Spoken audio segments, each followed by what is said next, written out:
말씀의 제목 다 같이 한번 읽겠습니다. 해를 입은 한 여자에게서 철저한 권세로 만국을 다스리는 이기는 자가 나옵니다. 본문 말씀은 요한계시록 12장 1절로 5절입니다. 다 같이 합독하겠습니다.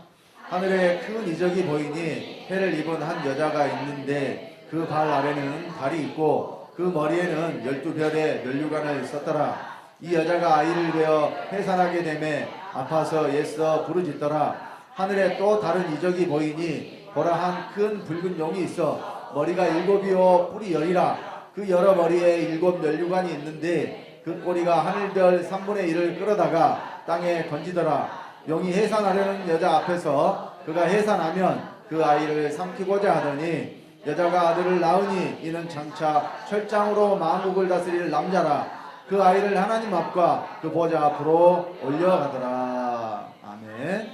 자, 여기 요한계시록 12장에는 하늘에 큰 이적이 있는데 해를 입은 한 여자가 나오고 그 여자의 발에는 달이 있고 머리에 12별의 면류관을 썼는데 이 여자가 아이를 뱄어요. 근데 또 다른 이적이 보이고 큰 붉은 용이 있어가지고 이 붉은 용은 머리가 7이고 뿔이 10인데 또 여러 머리에 7 면류관이 있다고 했습니다.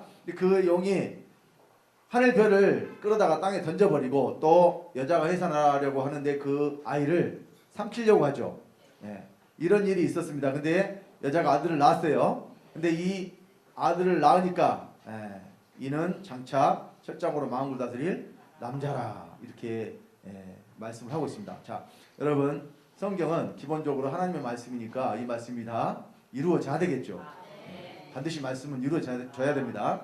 자, 지금 이 요한계시록에 대해서 장차 이루어질 일이다 이렇게 이야기를 합니다. 그래서 언제 이 일이 이루어지느냐, 그러니까 요한계시록 자체가 예수님이 오시고 난 다음에 이루어진다 이렇게 이야기를 하고 있는 것이 오늘날 기독교인들의 믿음이고 신앙입니다. 그런데 자, 이 요한계시록 말씀은 지금 이루어지고 있고 앞으로도 이루어져야 될 말씀입니다.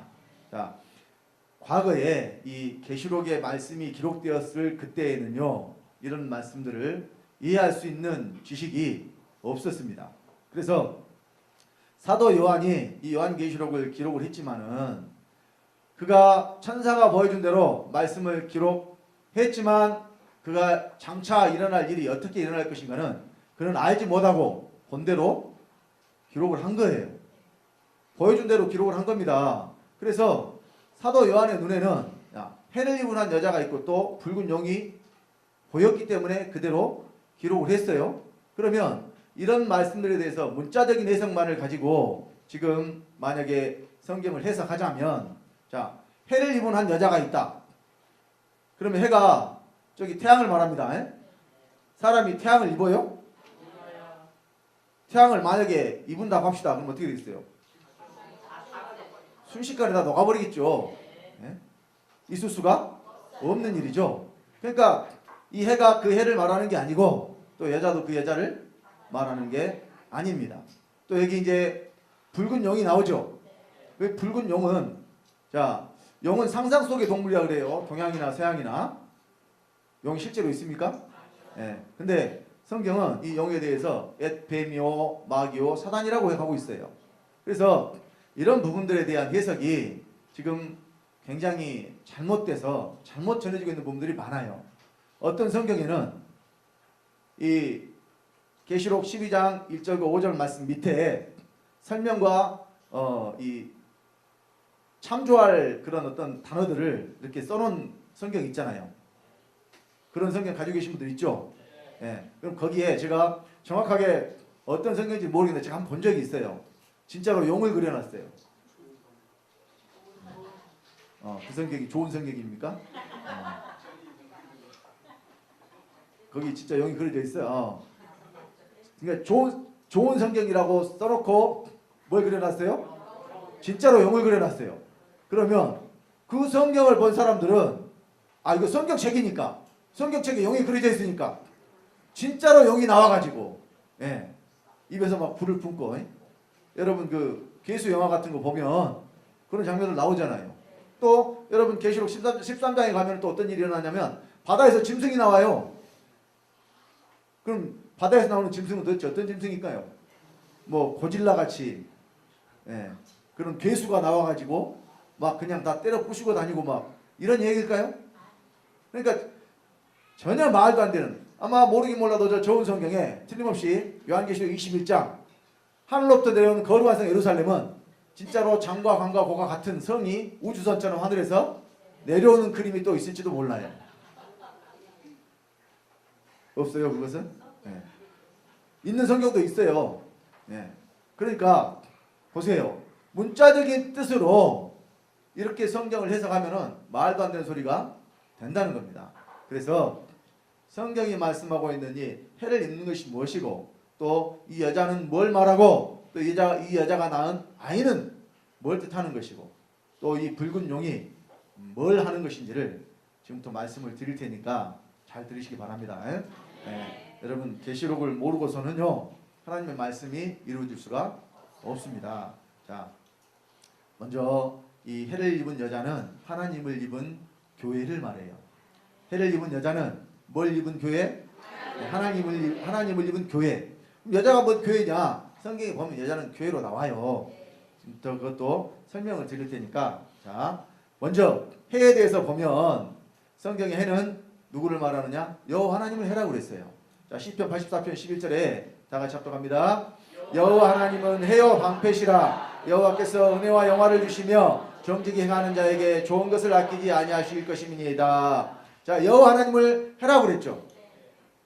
또 예수 그리스도에 대해서 누가복음 1장 78절로 79절입니다. 다 같이 합독합니다. 이는 우리 하나님의 긍휼을 인함이라. 이로써 덮는 해가 위로부터 우리에게 임하여 어둠과 죽음의 그늘에 앉은 자에게 비치고 우리 발을 평강의 길로 인도하시리로다 하니라. 자, 여기 덮는 해가 위로부터 임한다고 했는데 이분이 누구에 대한 이야기예요? 지금 이 말씀이 예수 그리스도에 대한 이야기예요. 예수 그리스도가 덮는 해인데 우리에게 임한다 그러죠. 임하니까 우리가 어떻게 하냐? 해를 입는 거예요. 그러니까 구약의 여호와 하나님은 우리가 입을 수 없는 해였어요. 구약에는 여호와 하나님 계셨지만 그 여호와 하나님을 입을 수가 없었는데, 이제는 우리가 해를 입을 수 있도록 덮는 해로 우리에게 임하시는 분이 계시는데 그분이 바로 누구냐? 예수 그리스도라는 이야기예요. 자, 그래서 이사야 60장 19절로 20절에 다 같이 합독합니다. 다시는 낮의 해가 내 빛이 되지 아니하며 달도 내게 빛을 비치지 않을 것이요 오직 여호와가 내게 영영한 빛이 되며 내 하나님이 내 영광이 되리니 다시는 내 해가 지지 아니하며 내 달이 물러가지 아니할 것은 여호와가 내 영영한 빛이 되고 내 슬픔의 날이 미칠 것임이니라. 자, 여기 해가 달이 네게 빛을 비치지 않는다. 왜? 이제는 여호와가 네게 영영한 빛이 되니까. 그래서요, 자, 이 해와 달과 별에 대한 이야기가 계시록 10장 1절에 나오죠. 여자가 해를 입었고 발 아래는 뭐가 있어요? 달이 있죠. 발 아래는 달이 있고 또 12별의 면류관을 썼어요. 그러면 여러분 해와 달과 별은 다 어디에 있는 것이냐? 하늘에 있는 것이고 이것이 공통적으로 빛을 내는 것들이에요. 그래서 자, 창세기 1장에 보면은 하나님이 천지를 창조하시고 큰 광명으로는 낮을 주관하게 하시고 작은 광명으로는 밤을 주관하게 하셨다, 이렇게 말씀을 하고 있어요. 자, 그러면 해가 있으면 낮이고 달이 있으면 뭐예요? 밤이란 이야기죠. 근데 자, 어쨌든 다 하늘에 있는 것들이고 공통적으로 무엇을 내는 것들이에요? 빛을 내는 것들이에요. 뭐 지금에 와서야 달은 스스로 빛을 내는 것이 아니라 햇빛을 받아서 반사하는 것이라는 것을 과학적으로 우리가 알고 있지만은 이 말씀이 기록됐던 시절에는 밤에 달이 빛을 내는 것으로만 알고 있었어요. 자, 그래서 이 여자의 발 아래 달이 있다는 것은 달은 무엇을 주관하냐면 밤을 주관하잖아요. 그러니까 자, 밤이 발 아래에 있다. 그럼 여러분 성경에 발 아래에 있다는 것은 그것이 복종케 된다는 의미를 가지고 있고요. 또 굴복시킨다는 의미를 가지고 있고, 그래서 자, 내 원수를 내 발등상 되게 하기까지 너는 내 우편에 앉으라 하셨다는 말씀이 있죠. 예수 그리스도에 대해서 내 원수가 네 발등상이 된다. 그러면 무슨 말이냐? 원수를 발로 밟는다는 의미예요. 또 만물을 복종케 하신 이가 그 발 아래 만물을 두신다 하셨으니 이는 자기가 그 만물 안에 들지 않는 것이 분명하도다 이렇게 말씀하신 히브리서에 대한 말씀이 있어요. 그러면 자 만물을 발 아래 두신다. 만물을 복종케 하셨다. 다스리는 자가 된다는 이야기예요. 다스리는 자. 그러니까 달을 발 아래 뒀다는 것은 달은 무엇을 주관하는 빛이냐? 밤을 주관하는 빛이기 때문에 이것을 해를 입은한 여자 교회가 다스리는 그러니까 곧 밤이 없는 상태를 말해요. 자 그리고 12별의 멸류관이라고 그랬습니다. 성경의 12이라는 숫자는 하나님의 일하심에 완성된 상태를 의미해요. 그러니까 성경에 숫자가 나오면 이것을 개수로 세지 마시고 상태의 개념으로 이해하시기 바랍니다. 그래서 뭐 이 시간에 많은 것들을 이제 설명할 수는 없습니다만은 3위로 일하신 하나님의 완전한 것을 말하고 4는 동서남북 사방 피조물의 수를 말해요. 그래서 이 성경의 12이라는 숫자는 어떻게 나오느냐? 3과 4의 곱입니다. 곱. 3과 4가 곱해지면 몇이 나와요? 12가 나오죠. 그래서 자 구약의 12지파를 세우신 것, 신약의 12제자를 삼으신 것, 이것이 다 하나님의 일하심을 나타내기 위함입니다. 여러분 유다가 예수님 12제자 중에 들었었는데 그 예수님을 팔아버리고 벌이 났죠. 한 자리가 비었습니다. 사도행전에 보면은 바로 제자들이 성령을 받은 후에 뭘 하느냐? 이 12제자 중에 한 자리가 비었으니까 우리와 함께 복음을 전할 사도를 하나 더 세우자 그래가지고 마띠아라는 사람을 12제자의 수에 가입하게 되는 사건이 성경에 나와요. 11명이면은 복음 전하는데 좀 부족해서 한 사람을 꼭 채워야 돼서 그랬을까요? 아닙니다. 하나님의 일하심은 꼭 12의 상태로 이루어지기 때문에 그래서 그 제자를 11제자의 수에 가입시키는 사건이 성경에 기록이 되어 있는 것입니다. 또 요한계시록 21장 거룩한 성 예루살렘에 가면 거기에는 12문, 12진주, 12보석 모든 것이 다 무엇으로 이루어졌느냐? 12로 이루어졌다는 것을 우리가 성경을 통해서 확인할 수가 있습니다. 또 성경에 이 구원받은 14만 4천에 대해서 나오는데요. 이것이 이스라엘 12지파에서 1만 2천 명씩 나와서 그 숫자가 몇이라고 하느냐? 14만 4천이라고 해요. 근데 이 14만 4천에 대해서 지금 이 신천지가 이걸 이용해가지고 몇 년 전에는 그랬어요. 지금 5천 명 남았다. 14만 4천에 몇 명 남았어요?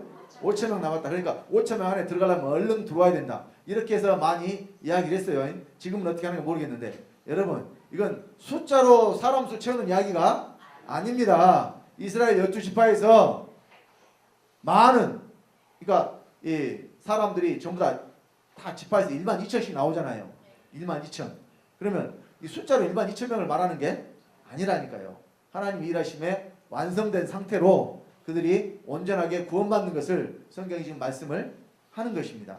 그래서 뭐 이런 부분들은 중천 목사님 쓰신 책에도 자세히 설명이 되어 있으니까 여러분들이 꼭 책을 읽으셔야 돼요.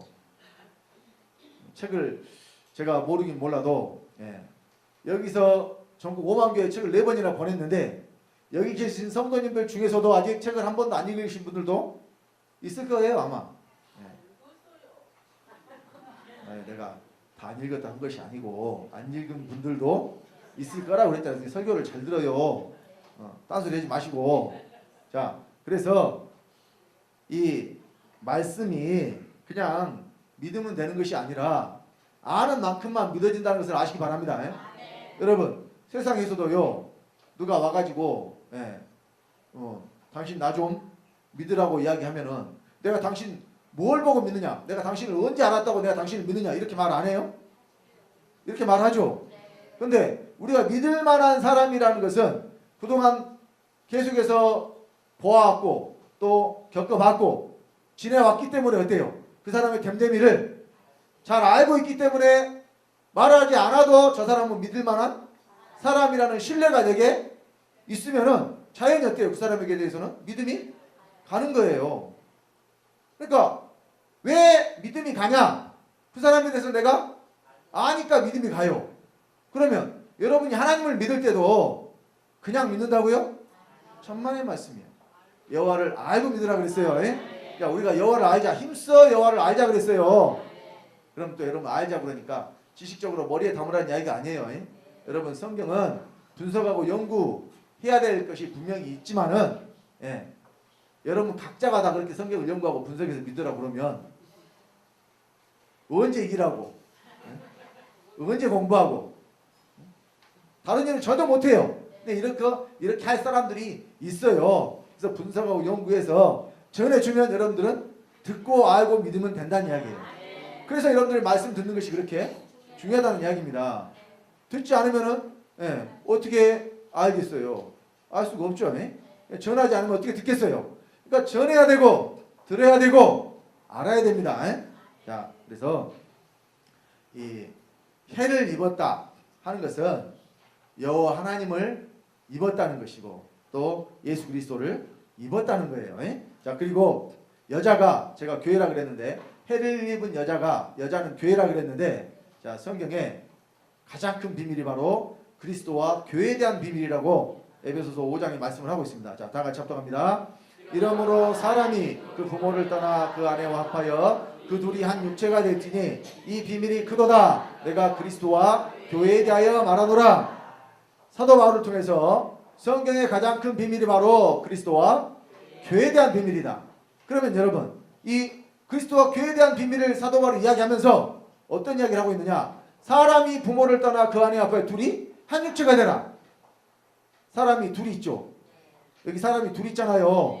둘이 하나가 되라 그랬는데 이 사람 둘이 누구예요? 아니, 그리스도와 교회인데 원래는 남자와 여자고 아담에서 나온 여자죠. 그래서 창세기 2장 24절에, 창세기 2장 24절은 23절 24절입니다. 다 같이. 아담이 가로되 이는 내 뼈 중에 뼈요 살 중에 살이라. 이것을 남자에게서 취하였은즉 여자라 칭하리라 아니라. 이러므로 남자가 부모를 떠나 그 아내와 연합하여 둘이 한 몸을 이룰지로다.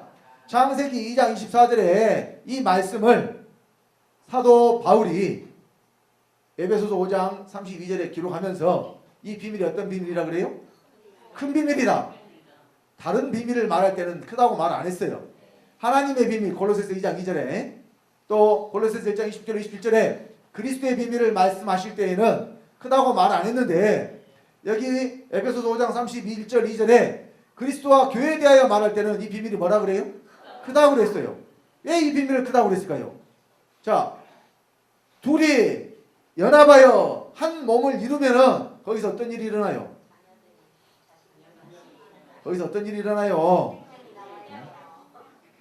뭐 이런 이야기 하면은 얼굴이 빨개져야 돼요?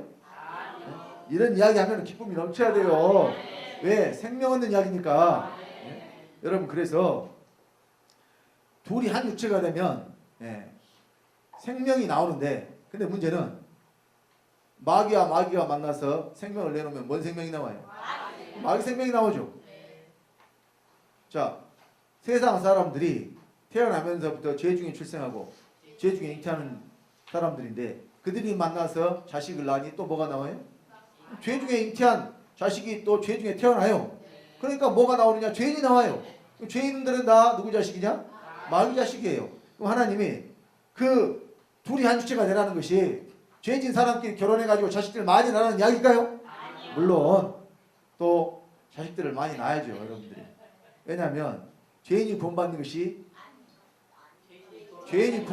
하나님 말씀이에요. 뭘 죄인이 구원받는 것이 아니에요. 죄인이 아니면 구원 못 받아요. 대답을 잘 하셔야 돼. 말씀을 잘 듣고 있다가. 죄인을 구원하러 오셨다니까요.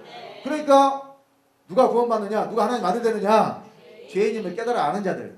무조건 죄인을 다 구원하시는 게 아니라 내가 죄인임을 깨달아 아는 자들을 하나님이 구원하셔요. 자, 그래서 여기 남자와 이 여자를 통해서 하나님 아들들이 나오는데, 이것은 비유로서 남자는 그리스도에 대한 비유요, 여자는 교회에 대한 비유가 됩니다. 그럼 누가 결혼을 하냐? 남자 여자가 결혼을 하죠. 그래서 자, 고린도후서 11장 2절 다 같이 합독합니다. 내가 하나님의 열심으로 너희를 위하여 열심히 내노니 내가 너희를 정결한 처녀로 한 남편인 그리스도께 드리려고 중매함이로다. 남편은 하나밖에 없어요. 나머지는 다 뭐가 돼요? 아내가 돼, 아내. 여기는 1대1의 관계를 말하는 게 아닙니다. 그리스도와 모든 믿는 자와의 관계를 말하는 거예요. 그래서 이것이 바로 구약의 솔로몬 왕과 1000명의 부인에 대한 관계예요. 솔로몬 왕 한 사람이었잖아요. 부인이 몇 명이에요? 1000명. 이것이 하늘나라의 모형입니다. 그리스도 한 사람에게 부인이 몇 명 있다? 여기서 1000명이라는 것은 꼭 1000명을 말하는 게 아닙니다. 엄청 많은 상태를 의미합니다. 그래서요, 야고보서 4장 4절에 보면은 이런 말씀이 있습니다. 다 같이 합독합시다. 간음하는 여자들이여 세상과 벗된 것이 하나님의 온수임을 알지 못하느뇨. 그런즉 누구든지 세상과 벗이 되고자 하는 자는 스스로 하나님과 원수되게 하는 것이니라. 여기 간음하는 여자들이여 그랬는데 여자들에게만 말씀하신 내용일까요? 여기 여자는 믿는 자들을 말한다니까요. 그러니까 이 믿는 자들의 남편은 누구냐면 그리스도가 남편인데 남편만 바라봐야 되는데 세상으로 눈을 돌리는, 그것이 바로 간음이라는 이야기예요. 그래서 세상과 벗된 것이 하나님의 원수라 그러잖아요. 곧 이것이 간음이라는 거예요. 그러니까 저와 여러분들은 한 남편인 그리스도만 바라봐야 된다는 이야기예요. 그래서 성경은 교회에 대해서 뭐라고 말씀을 했어요? 여자라고 말씀을 했어요. 그러면 여기 이제 해를 입은 여자는 뭘 말하느냐? 하나님을 입은 교회를 말해요. 하나님을 입은 교회. 자, 그래서 갈라디아서 3장 20절 27절 봅니다. 다 같이. 너희가 다 믿음으로 말미암아 그리스도 예수 안에서 하나님의 아들이 되었으니 누구든지 그리스도로 합하여 세례를 받은 자는 그리스도로 옷 입었느니라. 자, 여기 뭔 입었어요? 그리스도로 옷 입었죠. 우리가 옷 입은 그리스도가 하나님이에요. 자, 어떤 하나님이냐? 우리 로마서 9장 5절 말씀 보겠습니다. 찾겠습니다. 로마서 9장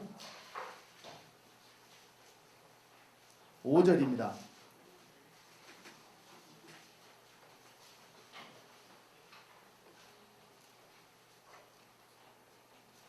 자, 로마서 9장 5절 다 같이 합독합니다.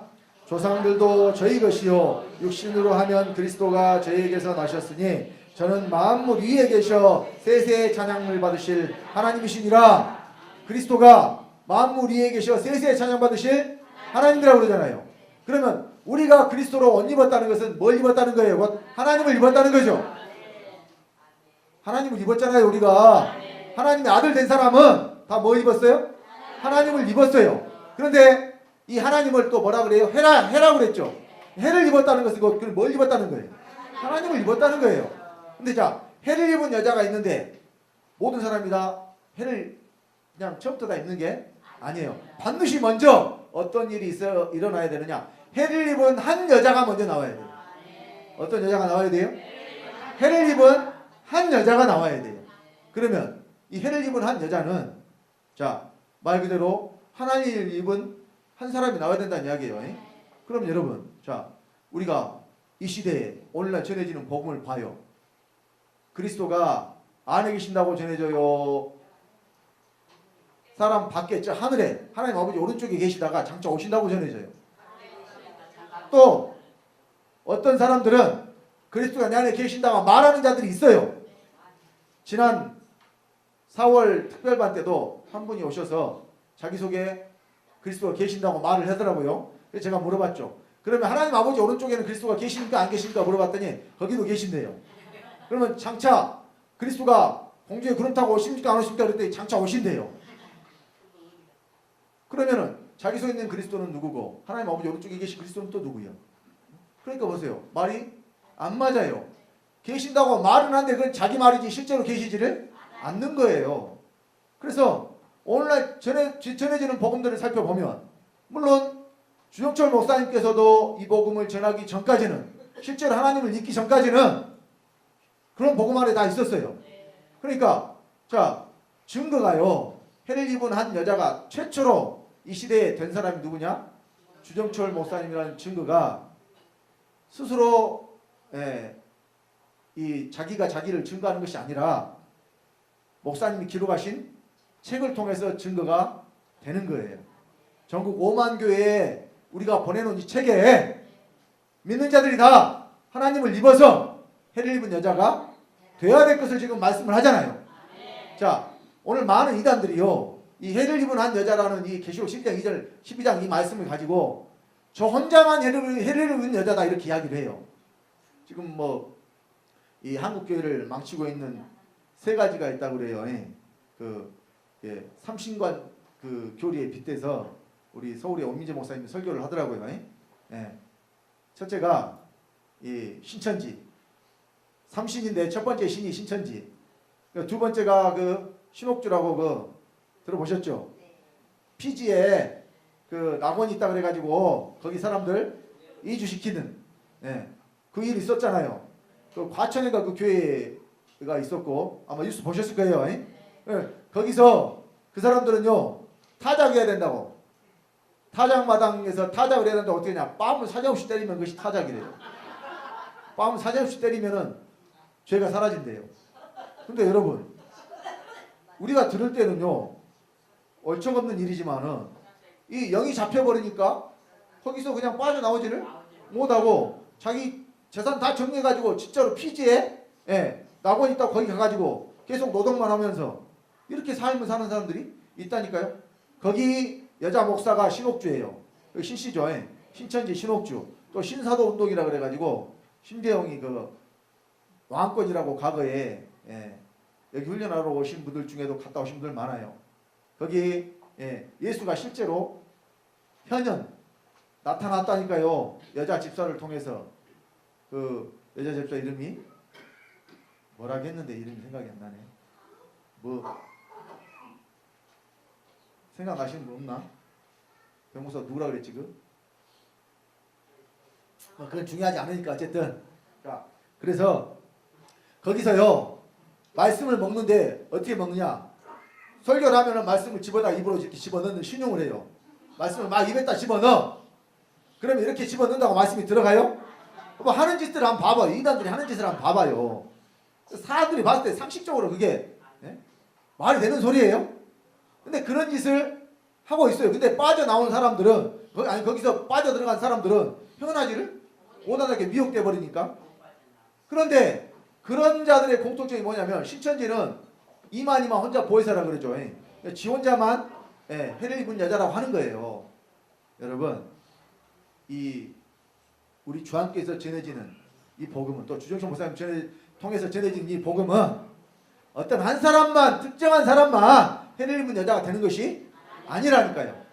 이 복음을 받은 모든 사람이 바로 해를 입은 여자가 돼야 된다는 이야기예요.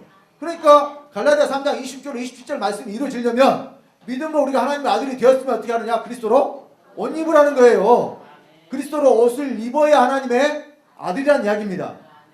한 사람만 그러면 하나님 아들이라는 소리가 아니잖아요. 믿는 사람은 모두 다 해를 입은 여자가 돼야 된다는 이야기예요. 그런데 자, 해를 입은 여자는 어떻게 되느냐? 철장으로 마음을 다스릴 남자가 나와야 돼요. 그러면 여기서 철장으로, 그러니까 여자가 아이를 낳았는데 아들을 낳았어요. 그런데 이는 장차 철장으로 마음을 다스릴 남자라 그랬죠. 여러분, 성경에 남자는 뭘 말하느냐? 생명을 가진 자를 말해요. 씨를 가진 자를 말해요. 근데 자, 여기서 말하는 여자가 낳은 남자는 생명을 얻게 하는 교리를 말합니다. 생명을 얻게 하는 교리. 그러면 지금까지 모든 교회가 사도신경을 신앙 고백으로 하면서 믿는다고 했어요. 여러분, 이 사도신경을 가지고 신앙 고백을 하면 하나님 아들 되겠어요? 못 되겠어요? 자, 못 된다는 증거가 바로 나오죠. 그들은 외아들 예수 그리스도를 믿잖아요. 사도신경을 신앙 고백하는 사람들은 예수를 어떤 아들로 믿어요? 외아들로 믿어요. 그럼 예수가 외아들이면 아들이 몇 개 있다는 소리예요? 하나 있다는 소리죠. 그럼 믿는 자들은 하나님 아들이 된다는 얘기 못 된다는 얘기. 뭐 물론 또 말은 그렇게 해요. 자, 예수는 하나님의 친아들이고 우리는 양아들이야. 주소온 아들. 양아들이 주소온 아들이지 뭐 별거 있어요? 뭐 표현이 좀 그렇다 그러면 데려다가 아들 삼은 아들 이렇게 그러면 좀 순화시킵시다. 데려다가 아들 삼은 아들이 양자라고 하는데 성경에 제가 양자형에 대해서 여러 번 말씀드렸어요. 양자의 영을 받으니까 바로 양자가 되든가요? 아니면은 양자 될 것을 기다리든가요? 양자 영을 받았는데도 양자가 되는 것이 아니라 양자 될 것을 기다려야 돼요. 근데 최종적으로 양자가 되는 것은 뭐냐? 로마서 8장 23절에 그랬어요. 성령의 처음 익은 열매를 받은 우리까지도 속으로 탄식하여 양자 될 것, 곧 우리 몸의 구속을 기다리느니라. 몸이 구속받는 것이 곧 양자 되는 것이라고 성경이 말씀을 해요.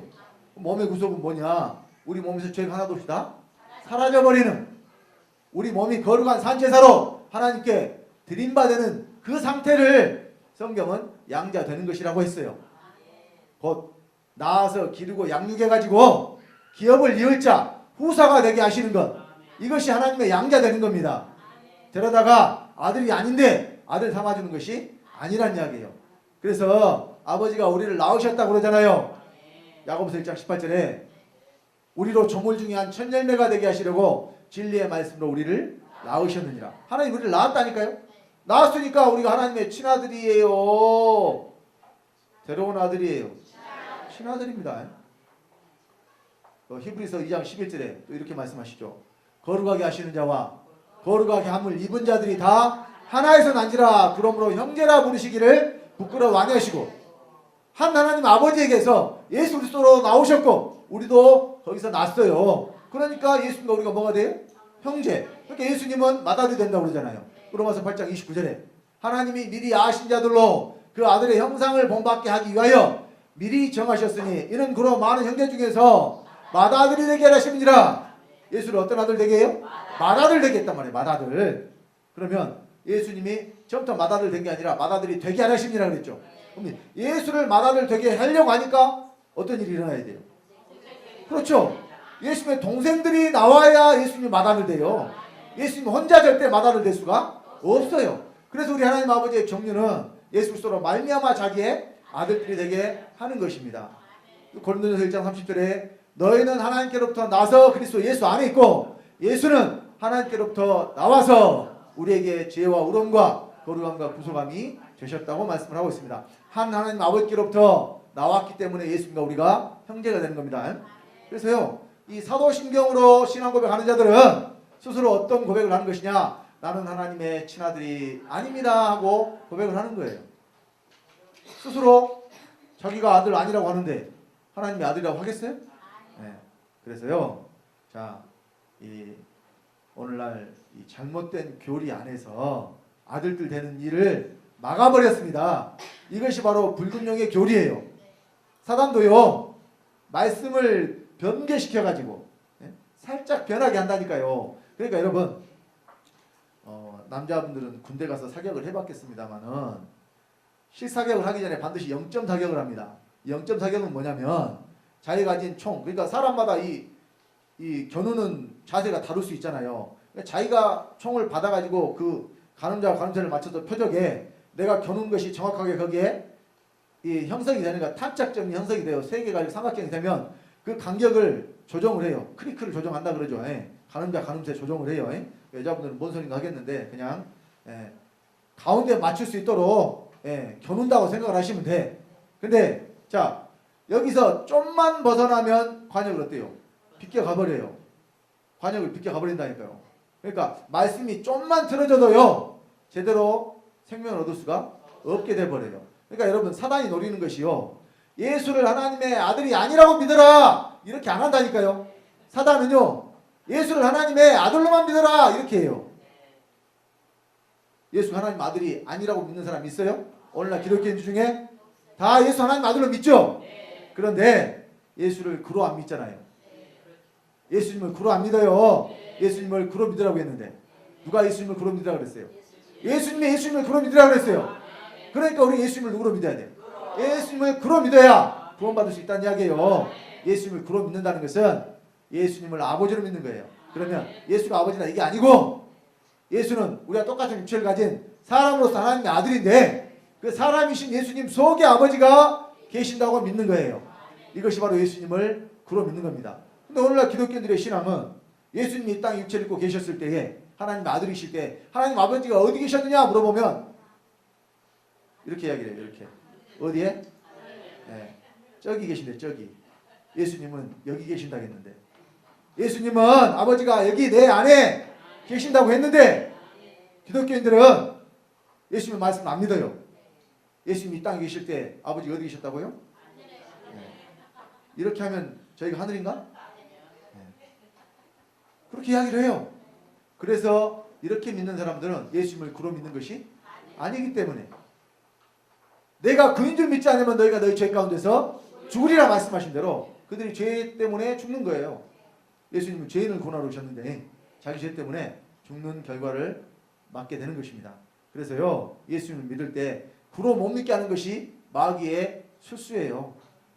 구로 못 믿게 그렇게 하려면 어떻게 하나님 나눠버리면 되거든. 예수님을 구로 못 믿게 하려면 제일 좋은 방법이 뭐예요?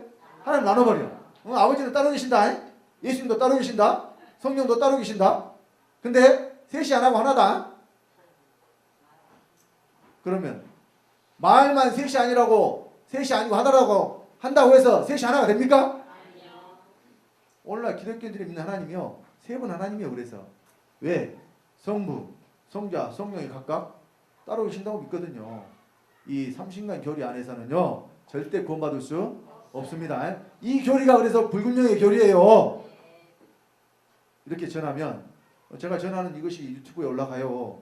근데 지금 보는 사람이 뭐 별로 없습니다만은 이게 자료는요 계속 남게 돼 있어요. 이 책을 5만 교에 보내놨기 때문에 이 책은요 계속 남게 돼 있어요. 지금도요 안 보는 것 같지만 책을 보는 목사님들이 많이 계세요. 이 책은 절대 버려질 수가 없는 책이에요. 왜냐하면 버려져도요 그냥 쓰레기통에 들어있는 게 아니라 버리는 사람들이 헌책방에 팔아요. 이 책을 버리는 사람은 헌책방에 판다니까요. 그런데 헌책방에 가서 사가지고 또 책을 보는 분들이 있어요. 버리면 주워다가 또 책을 보는 분들이 있어요. 하나님 하시는 일이니까 그 일을 여기 계신 여러분들이 한 거예요. 여러분들 자부심을 좀 가지셔도 돼. 그리고 중요한 거, 자, 이 해를 입은 한 여자가 누구라는 것을 여러분들 인정을 하셔야 돼요.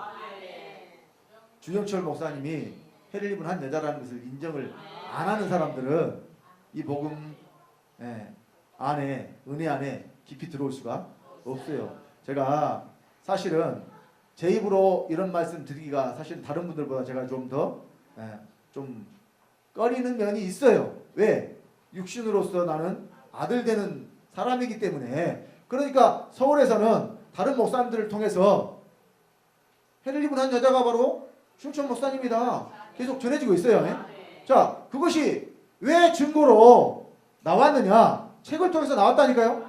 지금까지 기독교 역사상 사람이 하나님 되는 복음이 있었어요? 물론 초대교회 때 이 복음이 전해졌습니다만은 계속해서 전해진 게 아니라 봉합돼 버렸잖아요. 다시 초대교회 때 사도들과 속사도들에 의해서 복음이 전해질 때에는 사람들이 다 하나님 한 분으로 믿었고 예수 그리스도가 안에 계신 것을 믿었고 또 우리가 그리스도로 옷 입는 것을 다 믿었어요. 그런데 오늘날 이 시대에 와서는 성경대로 말씀을 믿는 사람들이 하나도 없었다고 말입니다. 주영철 목사님이 이 복음을 전하기 전까지는. 그러면 주영철 목사님도 뭐 처음부터 이 복음을 전했나요? 아니잖아요. 다른 복음 안에서 열심히 하고 또 성도들도 굉장히 많이 부흥도 되고 능력도 나타나고 병든 자도 고치고 안진병이도 일으키신 그런 실제적인 능력도 행하시고 아들 못난 3대 독자 아들도 낳게 하시고 귀신도 쫓아내시고 성경에 나타난 표적과 이적 많이 행하셨다니까요. 그런데 이 모든 것들로도 그냥 결과는 망하는 것밖에 없었단 말이에요. 그리고 마지막 한 가지 남아있던 거, 그래도 나는 죽으면 어디 간다? 천국 간다는 그 믿음마저도 사라져버리고 그때 받은 말씀이 바로 이 사람이 하나님 되는 복음이에요. 이것은 누구도 부정할 수 없고 부인할 수 없는 것입니다. 우리 성도님들도요 이 복음의 은혜 안에 들어오시려면은 제가 그분을 뭐 교주로 만들려고 높이려고 이런 이야기 하는 게 아닙니다. 해를 입은 한 여자에게서 철장으로 마음을 남자가 나오고 또 그 해를 입은 여자에게서 또 해를 입은 여자들이 나오고 설장으로 만물 다스릴 이기는 자가 나온다니까요. 자, 그래서 해와 달과 별에 대한 비유, 아까 이것은 신약에 대한 비유라고 제가 잠깐 설명을 드렸었는데 말씀을 보고 조금만 더 설명을 드릴게요. 자, 내가 보니, 자, 다 같이 합독합시다. 계시록 6장 12절 14절. 내가 보니 여섯째 인을 떼실 때에 큰 지진이 나며 해가 총난같이 검어지고 온 달이 피같이 되며 하늘의 별들이 무화과나무가 대풍에 흔들려 선과 실이 떨어지는 것 같이 땅에 떨어지며 하늘은 종이축이 말리는 것 같이 떠나가고 각 산과 섬이 제자리에서 옮김에. 자, 계시록 6장에 여섯째 인을 떼실 때 일어나는 사건이에요. 그러면 이 사건이 말 그대로 지금 우리가 보는 저 해, 달, 자, 하늘의 별들이라면 여러분 이런 일들이 지금 실제로 이루어졌다. 그러면 이 계시록 6장 이후에는 아무런 사건도 없어야 돼요. 왜? 이미 다 끝나버렸는데 무슨 사건이 더 이상 있을 수가 있겠어요? 여기 해가 총난같이 검어진다. 달이 피같이 된다. 이것은 지금도 일어나는 현상이에요. 여러분 개기 일식 현상이 얼마 전에 있었죠? 얼마 전에는 아니고 2년 전인가 1년 전인가 아무튼 미국 쪽에서 막 제일 잘 보인다 그래가지고 뉴스에 나오고 그랬었잖아요.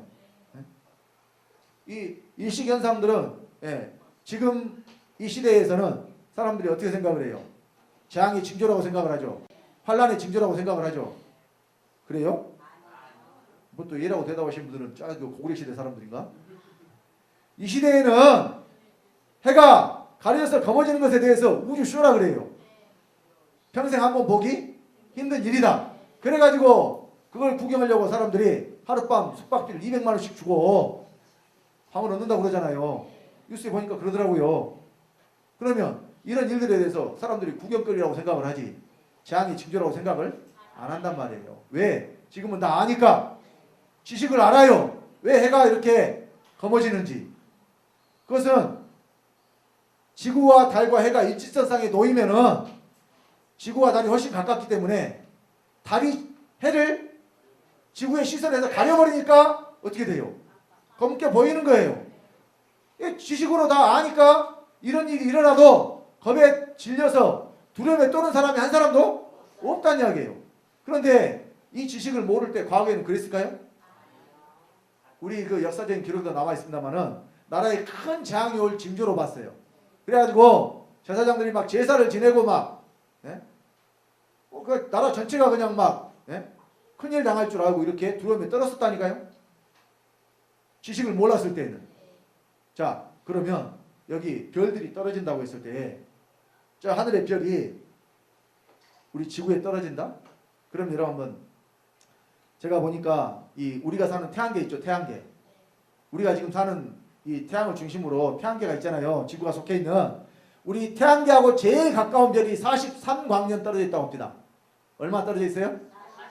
43광년. 43년이면 갈 수 있어요. 근데 그걸 어떤 속도로 가야 되느냐? 빛의 속도로 43년을 가야 돼. 빛의 속도로 몇 년?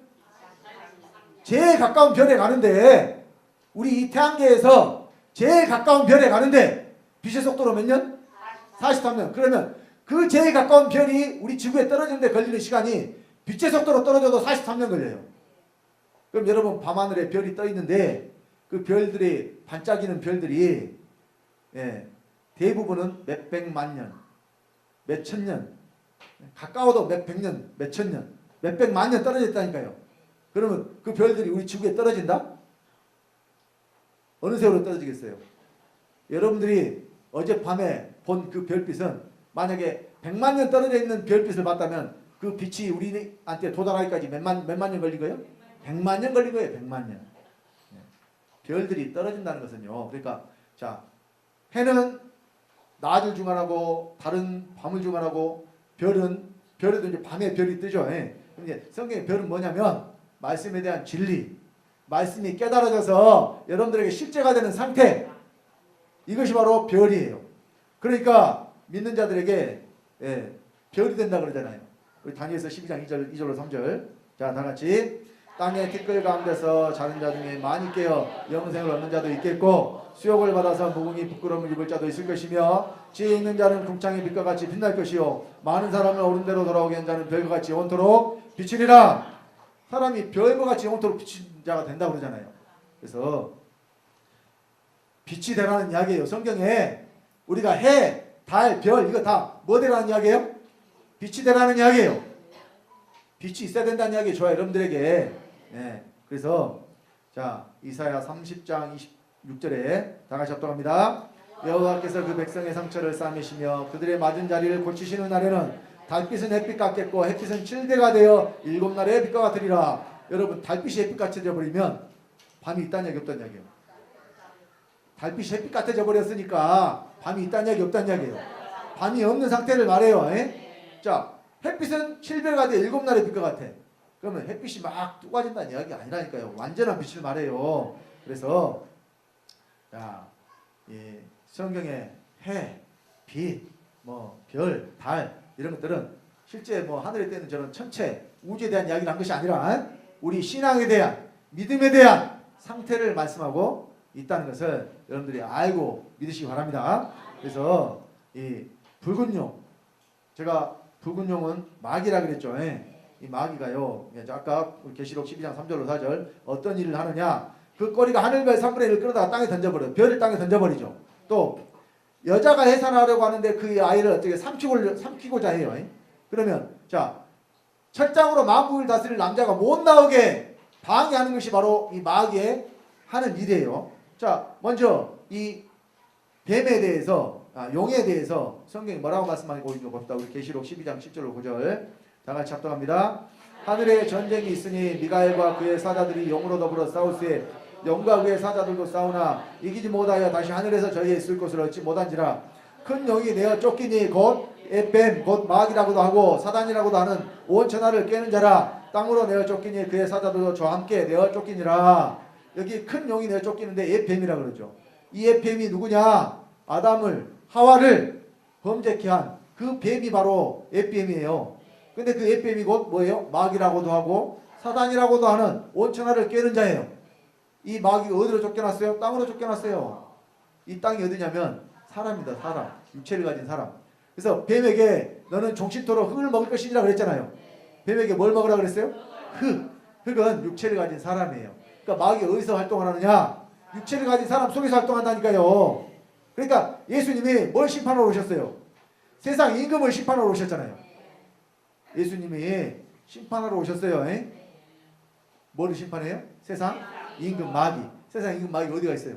사람 안에 있습니다. 자, 그래서 이 붉은 용이 별을 땅에 던지고 해를 입은 여자가 낳은 아이를 삼키려고 하는 것은 말씀이 제대로 전해질 수 없게 방해하는 것이고 또 하나님의 아들들이 나온 것을 방해하는 거예요. 곧 마귀 하는 일은 하나님의 일을 방해하는 거라니까요. 자, 하늘에 아까 전쟁이 있었다고 그랬는데 이것이 마귀가 지가 스스로 높아져서 지음을 받은 존재가 하나님 되려고 했잖아요. 그래서 미가엘이 하나님의 군대 장관인데 여기서 싸워가지고 패해가지고 쫓겨난 것이 바로 어디냐면 이 사람에게 쫓겨나가지고 죄를 짓게 만들어서 그 속에 들어가서 죄의 생명을 넣어줘 버렸단 말이에요. 마귀라는 존재에 의해서 우리가 죄를 짓게 된 거예요. 그런데 하나님께서는 사람을 지으실 때 목적이 하나님을 닮게 만들어서 아버지의 생명을 넣어주심으로 하나님의 아들들 되게 하는 것이 하나님의 목적이었어요. 자, 에베소서 1장 3절로 6절 이 말씀이 하나님의 경륜의 말씀입니다. 다 같이 합독합니다. 찬송하리로다 하나님 곧 우리 주 예수 그리스도의 아버지께서 그리스도 안에서 하늘에 속한 모든 신령한 복으로 우리에게 복 주시되 곧 창세전에 그리스도 안에서 우리를 택하사 우리로 사랑 안에서 그 앞에 거룩하고 흠이 없게 하시려고 그 기쁘신 뜻대로 우리를 예정하사 예수 그리스도로 말미암아 자기의 아들들이 되게 하셨으니 이는 그의 사랑하시는 자 안에서 우리에게 거저 주시는 바 그의 은혜의 영광을 참나게 하려는 것이라. 우리를 예정하사 예수 그리스도로 말미암아 자기의 아들들 되게 하시는 것. 그러니까 예수 그리스도가 없으면 우리가 하나님 아들 될 수가 없다는 이야기고 또 사람을 하나님 형상과 모양대로 지으신 목적이 바로 아들들 되게 하기 위함이라고 그랬어요. 아들들 되게 해야 되니까 누구하고 똑같아야 돼요. 아버지하고 똑같아야 돼. 그러니까 우리를 만드실 때 누구하고 똑같이 만들었어요? 하나님 아버지하고 똑같이 만들었어요. 그리고 누구를 통해서? 예수 그리스도를 통해서 아버지의 생명을 사람 속에 넣어주시면 이 사람이 바로 하나님의 아들 되는 것이고 구원받은 자가 되는 것이고 생명 얻은 자가 되는 것입니다. 그래서 여러분 하나님 아들은 어떻게 되느냐? 내가 하나님을 믿고 아버지라고 부른다고 아들 되는 것이 아니라 아버지께로부터 반드시 생명을 받아야 아들이 되는 거예요. 그래서 아버지가 우리에게 주시는 생명이 바로 성령이요 그리스도의 영이요 예수의 영이 아들의 영입니다. 하나님의 영입니다. 영을 받아야 하나님의 아들이에요. 영은 어디에 있어야 돼요? 네, 내 안에 있어야 돼요. 그래서 또 이 영에 대해서 또 말씀이라 그러죠. 말씀을 또 어디에 주셔요? 우리 안에. 또 이것을 기름 부음이라 그러죠. 기름 부음을 어디에 부었어요? 우리 속에. 하나님이 주시는 것은 사람 밖에 있어서는 절대 내 것이 아니에요. 여러분 지금 여러분 가지고 있는 거 여러 가지가 있는데 다른 것은 다 밖에 있지만 먹는 거 있잖아요. 먹는 거. 먹는 것은 여러분 밖에 두면 그거 여러분 것이 아니라니까요. 제가 예전에도 한번 간증한 것 같은데 저 어렸을 때 이제 우리 그 서울에 있는 지금 이 주성훈 집사 그 이제 누가 손님이 와가지고 예전 우리 어렸을 때 종합 선물 세트라는 게 있었어요. 과자 여러 개 담아진 거 그러면 그걸 이제 하나 사오면 나눠요. 이제 셋이 나누죠. 3남매니까 셋이 나누는데 자 우리 서울에 있는 주성훈 집사는 아껴 먹어요. 그러니까 잘 어디다 모셔놓고 조금씩 먹는 말이에요. 저는 있는 대로 다 먹어버려요. 그리고 그거 숨겨놓은 거 봤다가 그것도 내가 몰래 먹어버려요. 그러면 처음에 나눌 때는 각자 자기 몫이 정해져 있었으니까 자기 거잖아요. 근데 내가 먹을 것은 내가 누구 거예요? 내 안에 들어가 버렸는데 뭐 내 거지. 그래 이제 엄마한테나 아빠한테 이르면은 또 얻어 터져요. 이게 잘못했으니까 야당 맞고 얻어 터지죠. 근데 한번 얻어 터지고 말지 먹는 것이 더 좋으니까 먹어버려. 그건 누구 것이니까. 먹는 것이 내 것이니까. 그래서 먹는 것은 반드시 어디로 들어와요? 내 안에 들어와야 내 것인 것처럼 하나님이 주시는 것도 내 밖에 있으면 절대 내 것이 아니에요. 반드시 하나님 주시는 것은 내 안에 있어야 내 것인 줄 믿으시기 바랍니다. 그러니까 아버지가 안에 넣어주시지 밖에 안 주신단 말이에요. 영이든 말씀이든 생명이든 다 어디에 있어야 돼? 안에 있어야 됩니다. 그래서 자 이제 이 해를 입은 한 여자가 바로 누구냐? 이 영원한 복음, 우리가 하나님 되는 복음, 주 예수들 되는 복음을 전하신 주영철 목사님이에요. 그분을 통해서 교리가 나왔어요. 우리 하나님 아들 되는 교리. 그리고 이 교리를 통해서 이제 이기는 자가 나오게 되어 있습니다. 자, 계시록 12장 5절에 철장으로 만국을 다스릴 남자가 나오는데요. 계시록 2장에 보면은 똑같은 권세를 받은 이기는 자가 나옵니다. 다 같이 합독합니다. 이기는 자와 끝까지 내 일을 지키는 그에게 만국을 다스리는 권세를 주리니 그가 철장을 가지고 저희를 다스려 질그릇 깨뜨린 것과 같이 하리라. 나도 내 아버지께 받은 것이 그러하니라. 내가 또 그에게 새벽별을 주리라. 여기 이기는 자가 나오죠. 이기는 자는 한 사람이겠어요? 여기는 한 사람을 말하는 것 같지만 이기는 자가 끝까지 내 일을 지키는 그에게 근데 뭘 다스리는 권세를 줘요? 만국을 다스리네? 만국. 그러면 만국이 모든 나라죠. 모든 나라예요. 그럼 만국이 어떤 한 사람이 나타나서 모든 나라를 다스린다는 말을 지금 하는 걸까요? 아닙니다. 자, 이기는 자는 다 이와 같이 철장 권세로 만국을 다스리는 권세를 받는다는 이야기예요. 그러면 누가 만국이냐? 구원받은 여러분이 다 만국이에요. 자, 전체를 말하기 때문에 만국이라고 했습니다만은 성경은 구원받은 저와 여러분들이 나라가 된다고 합니다. 사람이 나라가 돼요. 자, 우리 계시록 5장 9절로 10절 다 같이 합독합니다. 새 노래를 노래하여 가로되 책을 가지시고 그 인봉을 떼기에 합당하시도다. 일찍 죽임을 당하사 각 족속과 방언과 백성과 나라 가운데서 사람들을 피로 사서 하나님께 드리시고 저희로 우리 하나님 앞에서 나라와 제사장을 삼으셨으니 저희가 땅에서 왕 노릇하리로다 하더라. 여기 사람들을 피로 사서 하나님께 드렸는데 저희로 하나님 앞에서 나라와 제사장 삼았잖아요. 나라예요. 근데 그 나라를 또 누가 다스려요? 저희가 땅에서 왕 노릇해. 우리가 어디서 나라가 되느냐? 육체를 입고 있을 때 이 땅에서 나라가 되고 이 나라를 다스리는 왕이 또 저와 여러분이에요. 내가 나라고 내가 왕 노릇하는 혼자 붙이고 장구치고 다 한다니까요. 어디서 이루어지니까? 내 안에서 이루어지니까. 근데 이 나라는 절대 뺏기는 나라가 아니에요. 영원한 나라예요. 그러니까 자 다니엘서 7장에 보면은 하나님의 성도들이 나라를 얻으니 그 나라가 영원하고 영원하고 영원하리라 그랬어요. 영원한 나라는 여러분 안에 세워진 나라입니다. 그리고 그 나라의 왕 노릇은 누가 해요? 내가 해요. 내가. 자 계시록 1장 5절로 6절에도 다 같이 합독합니다. 또 충성된 증인으로 죽은 자들 가운데서 먼저 나시고 땅의 임금들의 머리가 되신 예수 그리스도로 말미암아 은혜와 평강이 너에게 있기를 원하노라. 우리를 사랑하사 그의 피로 우리 죄에서 우리를 해방하시고 그 아버지 하나님을 위하여 우리를 나라와 제사장으로 삼으신 그에게 영광과 능력이 세세토록 있기를 원하노라. 아멘. 우리를 나라와 제사장으로 삼았잖아요. 그래서 베드로전서 2장 9절에는 너희는 거룩한 나라요 왕 같은 제사장들이라고 그랬어요. 우리가 거룩한 나라가 되고 왕 같은 제사장들이 된다니까요. 그래서 거룩한 성 예루살렘 계시록 21장 9절 이하에 보면은 하늘에서부터 거룩한 성 예루살렘이 내려와요. 근데 이 거룩한 성 예루살렘을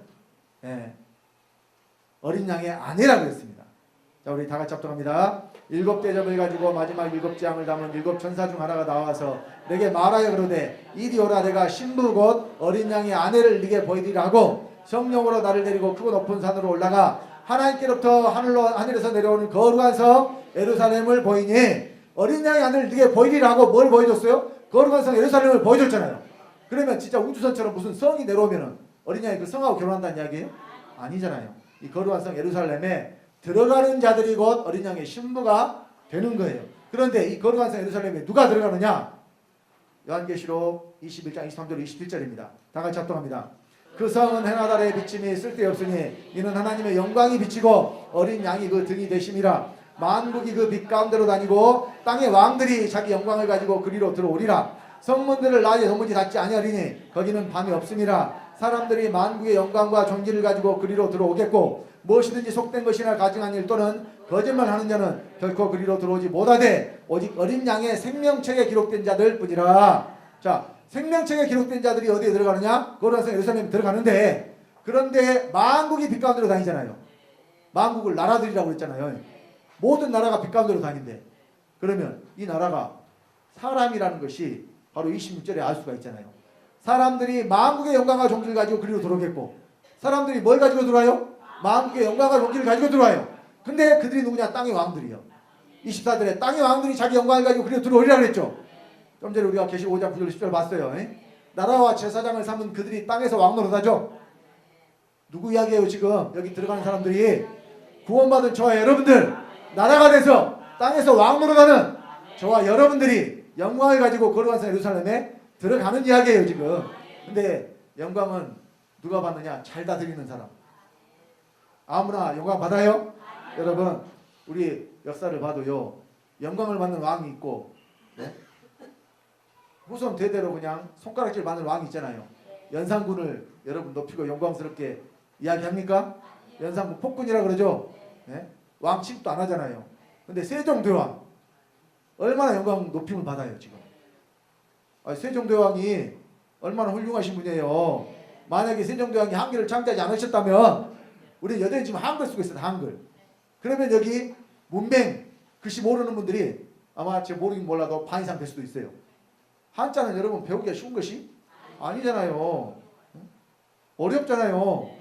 그러니까 세종대왕님 때문에 지금 우리나라 전 세계적으로 문맹률이 제일 낮은 나라 중에 하나예요. 우리나라가. 글씨 모르는 사람이 없다는 이야기예요. 그럼 누구 덕분이에요? 그렇지, 세종대왕님 덕분이라 지금도 우리가 예전에는 10,000원짜리가 제일 컸는데 세종대왕님 모신다고 그러잖아요. 10,000원짜리 놓고. 그래서 자, 영광은 누가 받느냐? 나라를 잘 다스리는 왕이 영광을 받아요. 그러면 이 내 안에 이루어진 하나님 나라는 생명의 성령의 법으로 다스려지는 나라예요.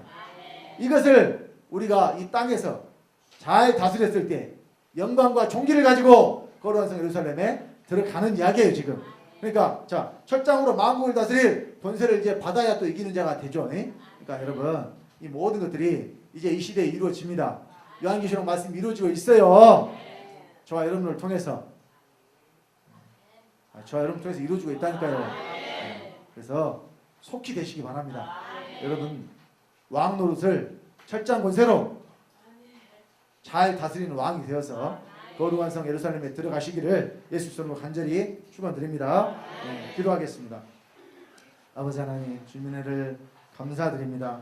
계시록 12장에 있는 해를 입은 한 여자에서 나오는 철장으로 마음을 다스릴 남자가 바로 하나님의 아들들 되게 하는 교리요 생명의 말씀이라는 것을 이 시간 전했습니다.